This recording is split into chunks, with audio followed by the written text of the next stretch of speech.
Book 3 Extra Story. The Ones Left Behind Part 2. The next day, as usual, I arrived at the office before the scheduled time. I went straight to go see Baba. Good morning. Morning. Did you make it home all right yesterday? I was worried about you. Yes, thanks for asking. Also, this is for you. You brought the receipt for me. Thank you. Wait, I thought you rode with me. No, I had a bit of business to attend to, so I just got you in the taxi and paid the driver. Do you not remember? I'm sorry, I have no memory of what happened before I got home. I had food from the convenience store that I don't even remember buying. I see. You did seem to be rather stupefied. We went to the convenience store after we left the office. By the way, Tabuchi, are you free tonight? Why do you ask? Baba said he wants to go out drinking tonight. Just between us, I'm surprised to see you inviting us out for drinks, Baba. I'm in the right mood for it. It'll be a good chance to mourn Takebayashi, and there's something I wanted to tell everyone. How about it? The boss apparently won't be coming to the office again. We should be able to leave on time. Sounds good. We may as well take the opportunity to drink, then. Disregarding our work, we agreed to go out later that night. Cheers. 15 of us gathered at a bar we were trying for the first time. It was just about the only time we went drinking together without any problematic people present. Of course, we still found it somewhat hard to take it easy. I didn't know what Baba suggested this outing for, and had to wonder what he wanted to discuss. Here you go, Tabuchi. Thank you, I muttered. I had a million questions, but Baba seemed to be waiting until everyone had their drinks. This stuff's delicious. Seriously, this food's great, right? I'm the one who recommended the place. Be sure to keep it a secret from the boss. So this is like your secret hideout, Baba? Actually leaving work on time to go eat good food and drink good drinks. This is great. We got to leave on time 2 days in a row. I think that's a first for me. It was something that could normally never happen, but now there was nobody to stop us. I was excited by this precious opportunity, but I couldn't truly enjoy it. An uneasy air filled the room. If only the chief were here, said Hara, the youngest member of our department. Everyone else went quiet. Oh, sorry, the petite woman apologized, sensing that she said something rude. She bowed to everyone around her, almost bursting out of her tight clothes as she did. Don't worry about it. We're all thinking the same thing. Right? Pretty much. Baba's right. Hara, anyone could die at any time. But I never thought it'd happen to the chief. Same, me neither. I knew it was on everyone's mind.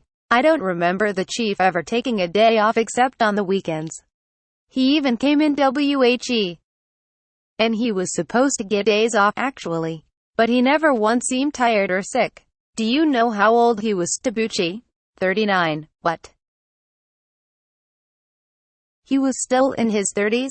That's hard to believe. Speaking of which, when did Takebayashi join the company? I joined 7 years ago, and he was already here at that point. If anyone knows, I guess Baba would. Everyone's eyes turned to Baba. I don't know exactly when it was myself. I was reassigned to this department from the sales department. I never knew that. This was over a decade ago now. But he received a commendatory gift for 15 years at the company last year. So I suppose he was on his 16th year. 16 years at our company? The guy couldn't have been human. But if he didn't tolerate this company for 16 years, maybe this wouldn't have happened. The room grew painfully silent. Oh, what was it you wanted to talk about today?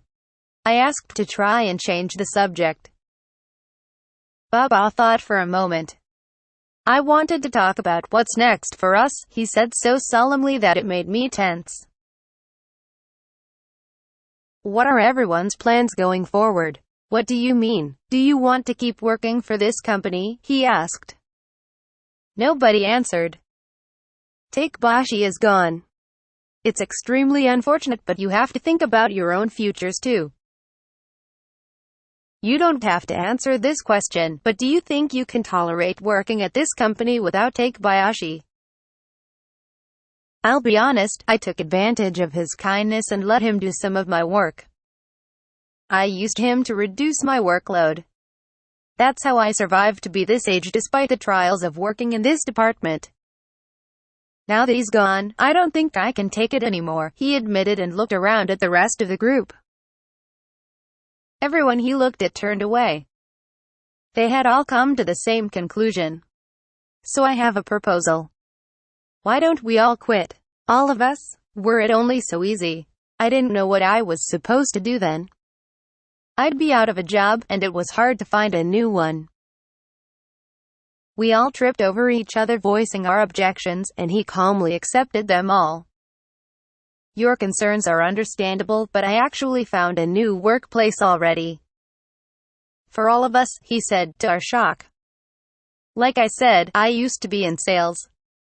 I gave some old clients a visit, some I hadn't been in contact with for ages, but they still remembered me. They were surprisingly easy to talk to. It was hard to believe, but Baba showed us a list of company names and contact information, as well as related business cards. He even had documents from some of the companies. I checked them once they were passed around to me, and if he was lying, he put a lot of effort into it. Of course, it would be impossible to get us all working in the same place, but plenty of them are happy to accept experienced engineers. I checked their conditions, and if they think you're good enough, they'll even consider paying better salaries and offering future promotions. Either way, you won't end up in a worse position than you are right now. I think all these jobs should be tolerable. Best of all, you'll never have to work during vacations unless absolutely necessary. You'll get paid overtime. Their rules about this are better than our current company. Seriously? I've heard of this company.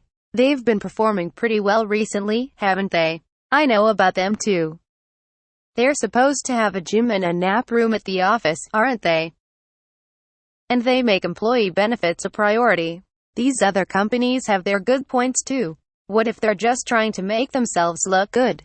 I understand your suspicions. But regardless, it couldn't be worse than continuing to work at this company, could it? Well, I guess not. Unable to believe how favorable these conditions were, Kumatani voiced his dissenting opinion, but later went silent.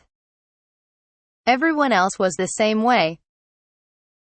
We were already at rock bottom, so there was nowhere to go but up. A chance for a better workplace and a better life had come before us. But I still didn't know what to do. Baba, may I ask something?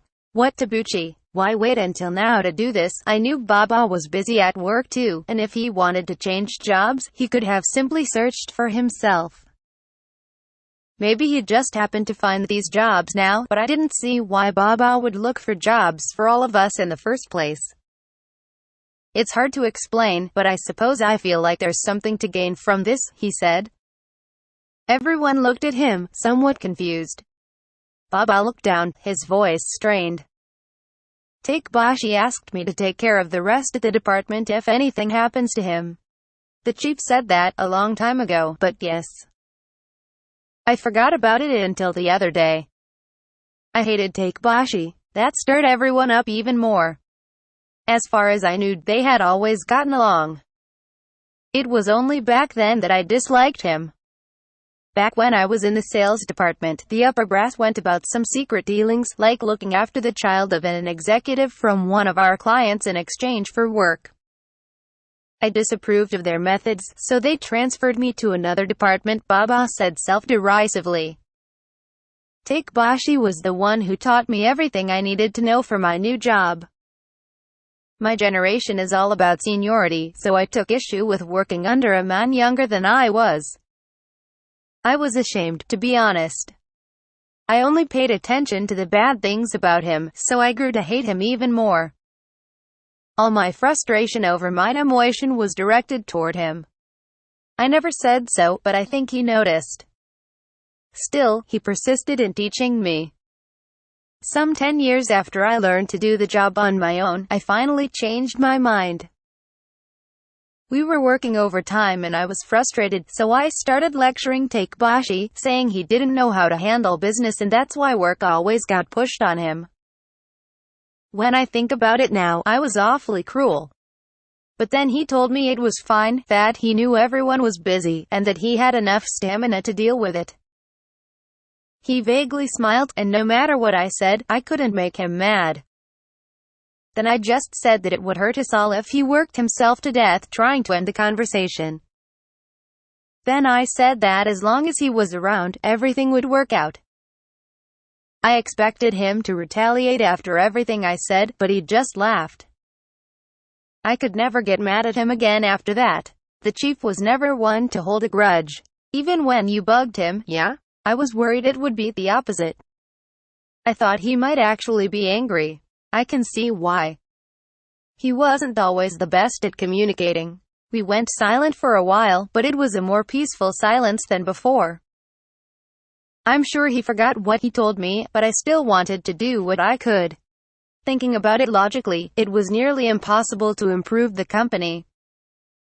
That was why Baba went as far as finding new workplaces for all of us and suggesting that we quit.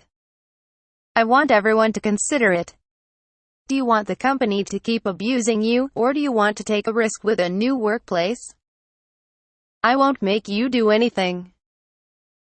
Make a choice that you won't regret, but I at least wanted to provide you with a chance, Baba said, then stood up and bowed. He came across like someone on an apology tour, but I understood how he felt. At the same time, hope for the future was in sight. Thank you, Baba. A toast to Baba and the chief. It wasn't long before everyone applauded and cheered.